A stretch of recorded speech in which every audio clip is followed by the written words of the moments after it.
Describe what Marcellus Wallace looks like.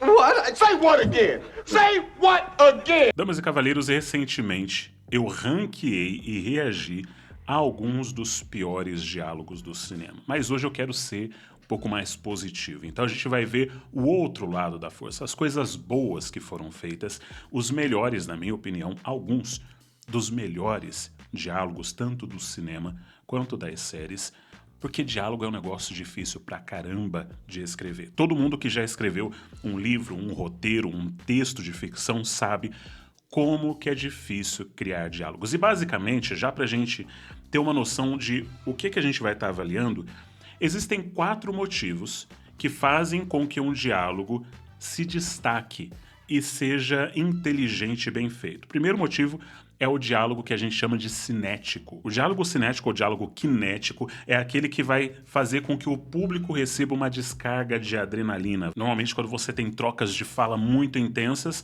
ou quando existe um monólogo muito poderoso. Segundo tipo de diálogo que funciona muito bem é o diálogo catártico. Esse diálogo, ele transmite emoção para o público. Pode ser um momento emotivo, é aquele momento em que o público sente aquilo que o falante está dizendo, aquilo que está sendo comunicado através daquele diálogo. O terceiro tipo de diálogo é o de humor.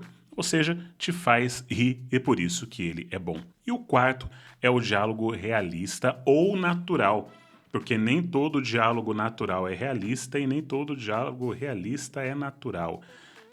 Uma coisinha aí que a gente tem que prestar atenção. Mas, por exemplo, os diálogos do Tarantino, eles soam naturais por causa da estrutura do diálogo, mas eles não são realistas. E vamos começar já no topo com um daqueles que o pessoal sempre menciona como sendo um dos melhores diálogos do cinema, que é do filme Pulp Fiction, do Tarantino, que é considerado o rei dos diálogos. O cara é muito, muito bom. Esse filme praticamente todo tem excelentes diálogos, é tudo muito bem pensado, mas tem 2 cenas que se destacam, que eu separei aqui pra gente tentar entender por que elas são tão boas. You know what the funniest thing about Europe is? What? It's the little differences. I mean, they got the same shit over there that they got here, but it's just there, it's a little different. Example. All right, well, you can walk into a movie theater in Amsterdam and buy a beer. And I don't mean just like no paper cup, I'm talking about a glass of beer. And in Paris, you can buy a beer in McDonald's. And you know what they call a quarter pounder with cheese in Paris? They don't call it a quarter pounder with cheese?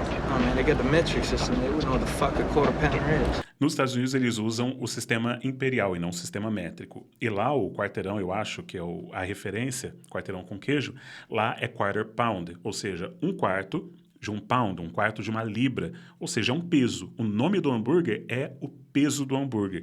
Que seria no Brasil a mesma coisa de você falar, não é a mesma proporção de peso, mas seria a mesma coisa de você falar, qual que é o nome desse hambúrguer? Ah, ele é 1/4 de 1 quilo.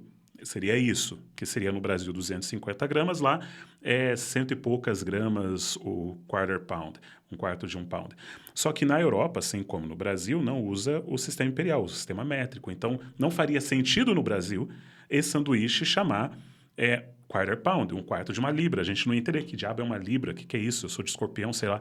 Então, ele está explicando como que esse hambúrguer é chamado na França. É uma coisa boba, mas é uma coisa que faz a gente pensar, é uma coisa que gera assunto, é uma coisa que revela da personalidade deles, é uma coisa engraçada, que vai dar o tom também, o clima para o restante desse filme. And what do they call it? They call it Royale with cheese. Royale with cheese. That's right. What do they call a Big Mac? Big Mac's a Big Mac, but they call it Le Big Mac. Le Big Mac. What do they call a Whopper? I don't know, I didn't go on a Burger King. E essa é a melhor parte, porque na hora que ele pergunta sobre o Burger King, o Whopper, não sei, não foi no Burger King, que reforça essa disputa entre McDonald's e Burger King, mostrando que ninguém tá nem aí pro nome que vai dar pro hambúrguer do Burger King. Agora, a segunda cena, ela é uma das melhores do filme, dá uma olhada só. What does Marcellus Wallace look like? What? What country you from? What? What ain't no country I ever heard of? They speak English and what? What? English, motherfucker! Do you speak it? Yes. Then you know what I'm saying. Yes. Describe what Marcellus Wallace looks like. What? Say what again? Say what again? I dare you. I double dare you, motherfucker. Say what one more goddamn time. He's black. Go on. He's bald. Does he look like a bitch? What? Does he look like a bitch? No! Then why you try to fuck him like a bitch, Brett? Esse diálogo é muito, muito inteligente. Ele revela da personalidade do Julius, ele avança o plot, ele é engraçado, ele cumpre várias funções de um diálogo que é bom. Esses diálogos, eles têm que estar em primeiro lugar aqui, com certeza. Porque é coisa de louco. Entrou para a cultura popular, se tornou meme, se tornou referência, foi copiado por várias pessoas. É nisso que você entende, cara, é bom e marcou história. Vamos pro próximo agora. Act like a man! What's the matter with you? Is this how you turned out a Hollywood Pinocchio that cries like a woman? What can I do? What can I do? What is that nonsense? Ridiculous.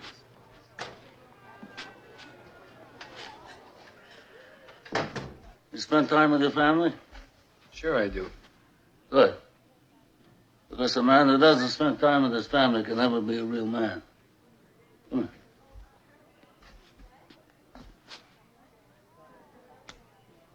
You look terrible. I want you to eat. I want you to rest well, and a month from now, this Hollywood big shot's gonna give you what you want. It's too late. They start shooting in a week. I'm gonna make him an offer he can't refuse. Essa é uma das frases, uma das falas mais conhecidas de todo o cinema. Ela é muito boa, porque a gente, quando ele fala, a gente não entende o que quer dizer. Quem assiste pela primeira vez pensa, nossa, ele vai oferecer muita grana para esse cara, vai fazer uma oferta. Aí você vai entender a oferta. Então, esse filme, essa fala, ela explica muito sobre o filme. Como que o Don Corleone faz, o Vito Corleone faz as suas negociações, como que ele valoriza a família, como que ele rejeita a fraqueza, os sinais de fraqueza, que vai explicar também um pouco do relacionamento dele com o outro filho, Fredo, esqueci o nome do outro filho lá. Então, vai te dar muitas informações. Agora, olha que legal. Ele começa tendo uma reação exagerada com o cara, né, dando um tapa nele e tal, e falando para ele parar de agir desse jeito, para virar homem e tal. Agora, ele vem falando normal, até que entra o filho dele, Sonny. E daí, nessa hora, ele pergunta, você passa tempo com sua família? Você se dedica à sua família? Ele fala assim, que bom, porque um homem que não se dedica à sua família, ele não é um homem de verdade. Por que ele está falando isso bem quando o Sonny entra? Porque o Sonny, ele está traindo a esposa nesse jantar. Nessa festa de casamento, ele está lá traindo a esposa, ele não tem um bom relacionamento com a esposa, não cuida da sua família da maneira como deveria cuidar. E essa é a indireta do Corleone para o seu filho. O que ele está falando significa mais do que aquilo que ele está dizendo. E isso você tem bastante também em Poderoso Chefão. Onde que a gente classificaria esse filme? Cara, é duro, né? Porque daqui a pouco eu vou estar colocando todos aqui em cima. Agora do filme Antes do Nascer do Sol, Before Sunrise. É uma trilogia lindíssima.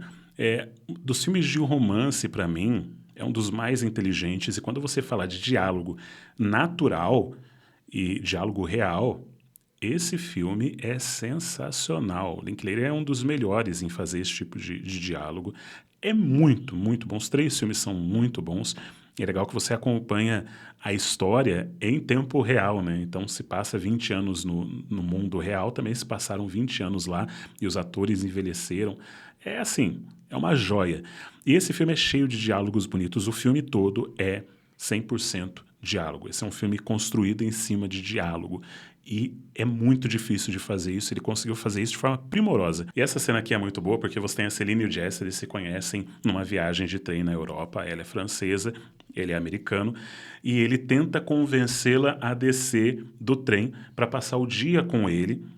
À noite, na verdade, com ele, passeando e tal, porque ele quer convencê-la de que ele é o homem da vida dela, ele está apaixonado por ela, basicamente, só que ela não quer.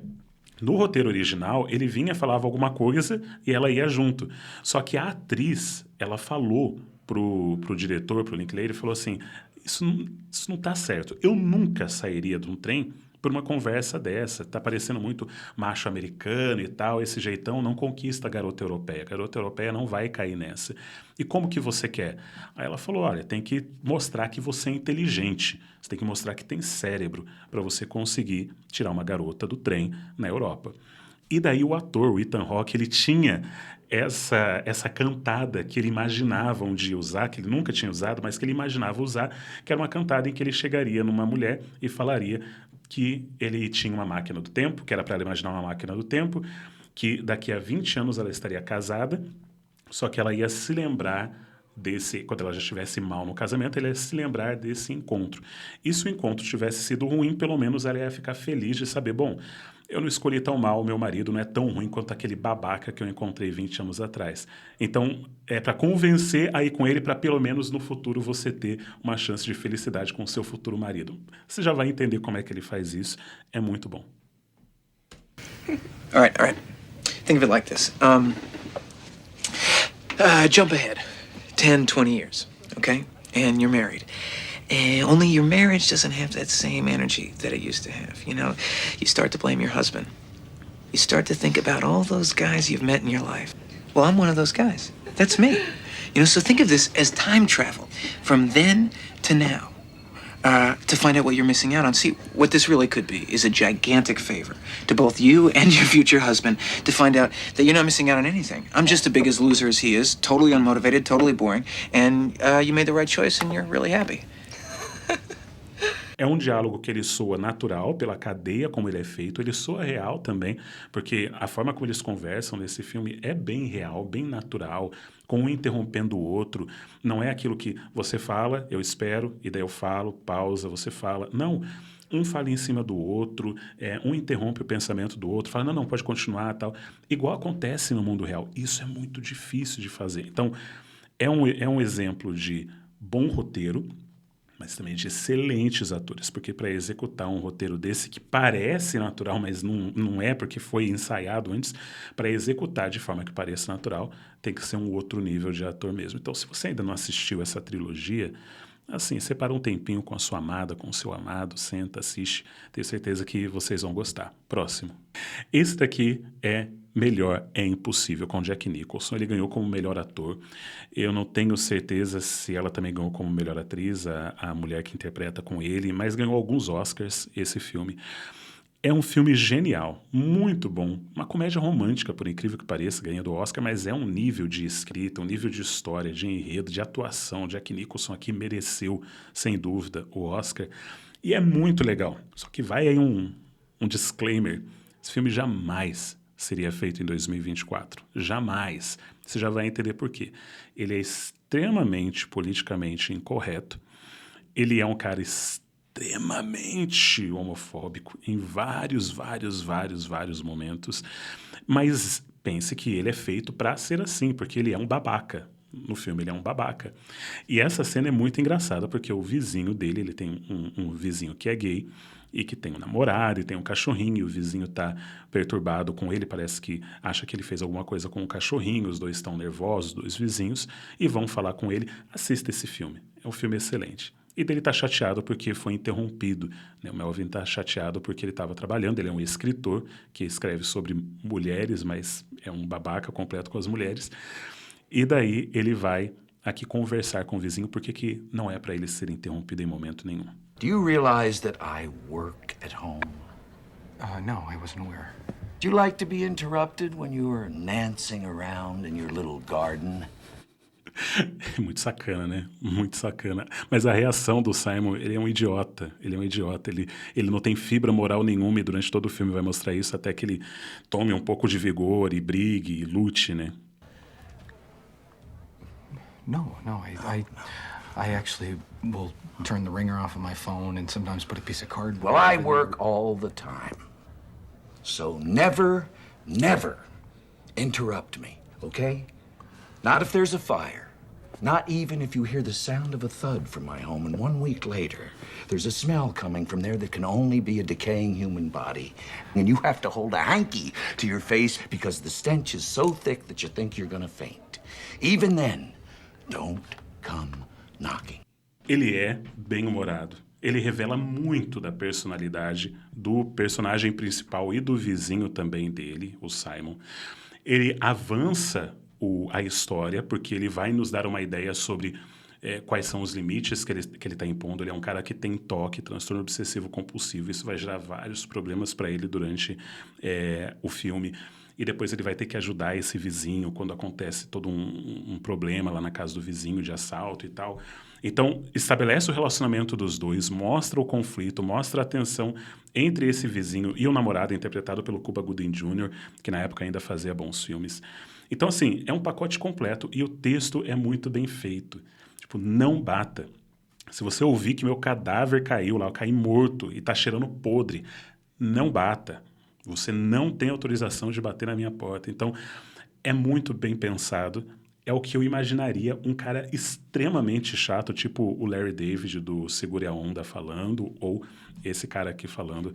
Então, uma cena excelente, um diálogo muito bem pensado e bem humorado. Como que a gente classificá-lo aí? Aliás, a gente não classificou também o do Antes do Amanhecer. Esse eu vou colocar aqui, do Antes do Nascer do Sol, acho que foi como Antes do Amanhecer em português. Ele é excelente, é lindo, é bonito. E esse daqui, bem engraçado, eu vou colocar aqui embaixo. Acho que ele está bem aqui.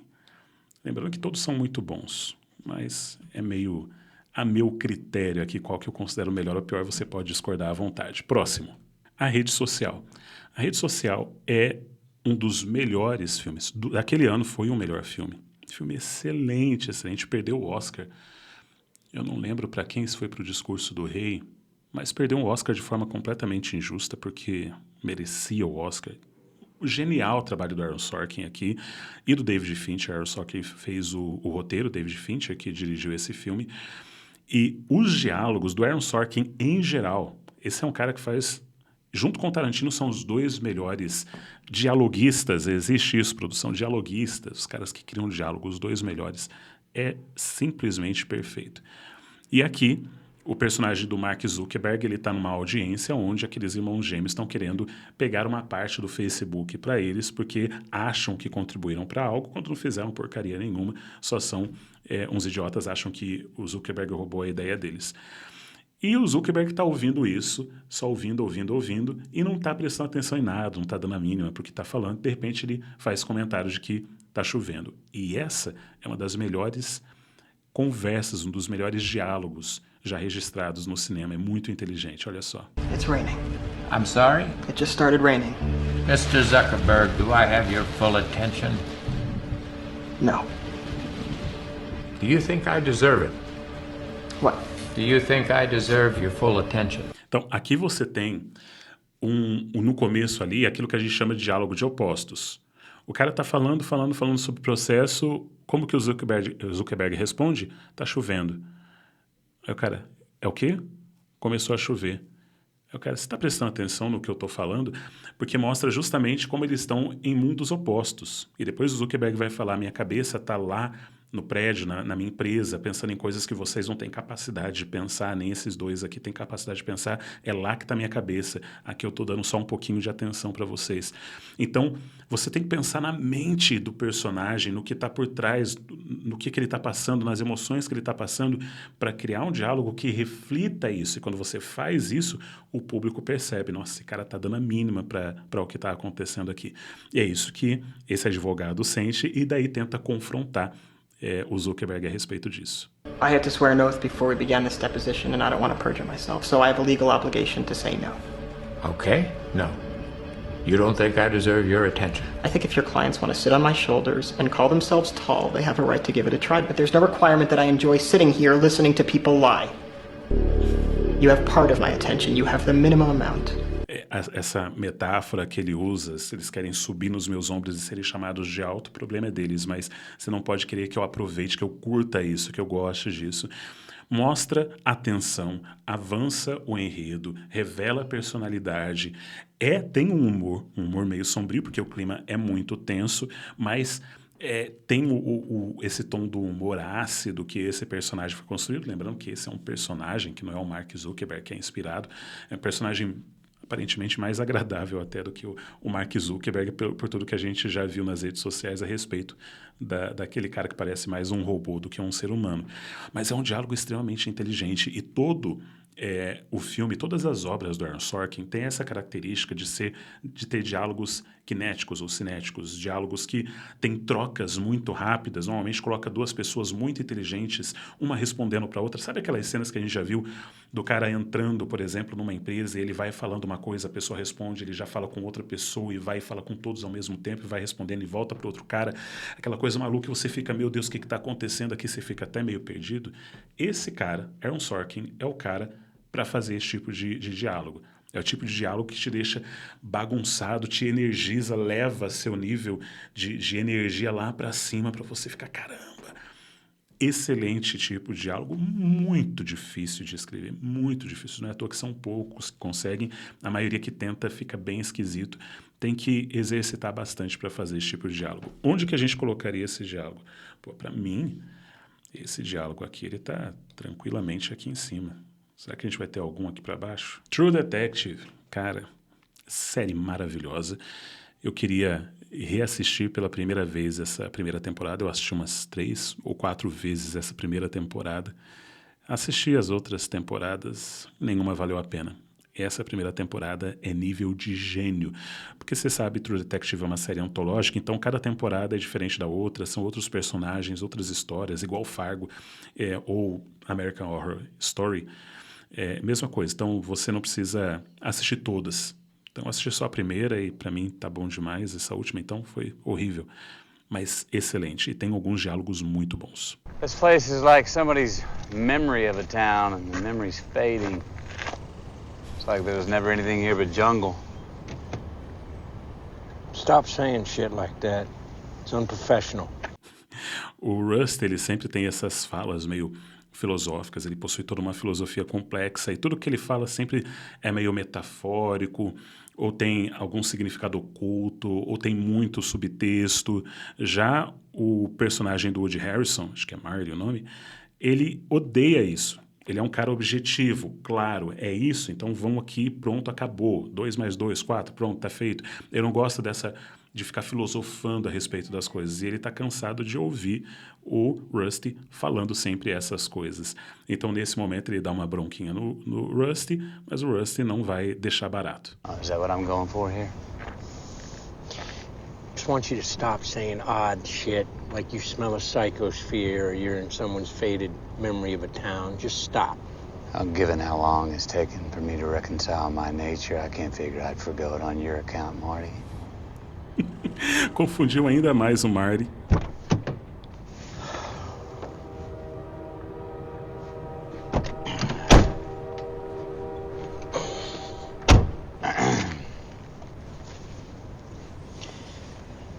You get any sleep last night? I don't sleep. I just dream. Cara de ódio do Marty é muito bom.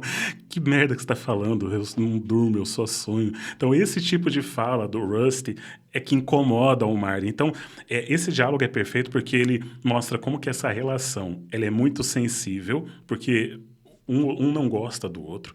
O Marty está cansado dessas falas, mas depois ele vai começar a se acostumar, ele vai começar a entender um pouco melhor, vai começar a entender o que se passa um pouco mais na cabeça do Rusty. É um relacionamento perfeito, que se desenvolve de forma perfeita, muito inteligente.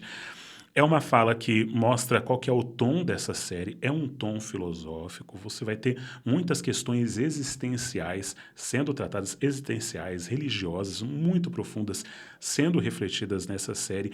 É muito bem pensada. E isso você vê desde esse... É o primeiro episódio aqui que a gente está falando, então você não pegou nenhum spoiler. Desde o primeiro episódio, você já vê qual que é o nível de escrita dessa série. É uma pena, porque Nick Pazzolatto, se não me engano é esse o nome dele, que escreveu essa série, ele é um daqueles casos que acontece de vez em quando. O cara começa a carreira aqui, já lança o primeiro negócio lá em cima, pá! E daí depois vai meio que caindo, não vai conseguindo manter o mesmo nível. A gente vê isso também com o cara que fez o Mr. Robot, que depois fez o Homecoming e fez recentemente o Leave the World Behind, não lembro como é que ficou o nome, O Mundo Depois de Nós. É bom, mas ainda está muito longe daquilo que ele conseguiu realizar. Mas onde que a gente colocaria esse diálogo tão inteligente dos dois? O Detective eu colocaria aqui, junto com As Good As It Gets. Melhor é Impossível. Acho que é um bom diálogo, muito bem pensado. Ele ajuda bastante a revelar o que vai acontecer na história, o tom da história. Mas eu ainda acho que ele não chega no nível lá do Poderoso Chefão. Ali acho que é um pouquinho mais sublime. Vamos pro último? Aí é o sublime do sublime, né? A gente vai pra nata, The Office. Come on, Michael, you're interrupting. You're kidding me! God! You say radon is silent but deadly, and then you expect me not to make farting noises with my mouth? What is this? Eu acho muito legal o raciocínio do Michael. Se você vai falar isso daí, silencioso, mas mortal, eu tenho o direito de fazer barulho de peido com a boca. É meu direito. O que você está pensando? Então, a forma como funciona o cérebro infantil do Michael é muito legal. You know what? We're not going to die of radon. We're going to die of boredom. Yeah. Right? And if I had a gun with 2 bullets and I was in a room with Hitler, Bin Laden, and Toby, I would shoot Toby twice. Aí passou demais um pouquinho. Ele estava ganhando. É muito difícil para o Michael conquistar o público, fazer o pessoal, a audiência dele, né, ali, o pessoal do escritório rir. Quando ele consegue fazer isso, ele ganha confiança e ele vai um passo a mais, ele mostra o quão babaca ele é, fazendo uma comparação absurda. O pessoal, não, aí foi longe demais. Okay, You were being really funny and then you went too far. I would kill Bin Laden and then Toby. No, it's still... Ou seja, ele deixaria Hitler. Então o cara nem pensa no nível de burrice do que ele tá falando. Eu mataria o Toby e o Bin Laden só. Okay, geniuses, how would you do it? Curve the bullet like in my favorite James McAvoy film, Wanted. Aquele filme foi muito absurdo, né? Curvando o tiro. A Angelina Jolie já fez cada coisa. Help you shoot around things. What does Bin Laden? Is there a curtain rod in the room? I don't know. How about make-believe land? There's anything you want. Stanley, please, this is serious.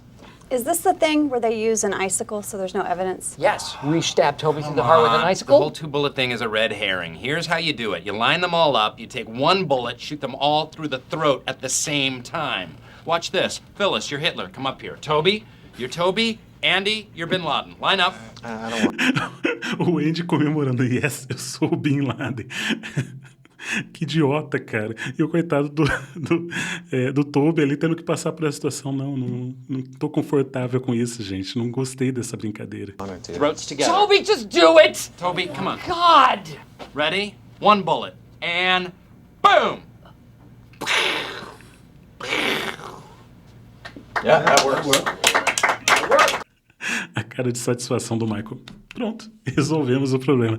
Cara, fazer humor é um negócio extremamente difícil. E eles conseguiram nesse episódio, não só nesse episódio, nessa cena, numa série inteira gigantesca, conseguiram colocar cenas tão boas quanto, algumas melhores ainda do que essa. É uma série que se passa num ambiente super simples, que é o ambiente do escritório, mas ainda assim eles conseguem encontrar coisas relacionáveis desse ambiente, coisas da psicologia dos seus personagens para construir esses diálogos. E esse diálogo é muito bom, porque ele parte de uma coisa boba, que é a piada mais tonga que existe, que é de fazer barulho de peido com a mão.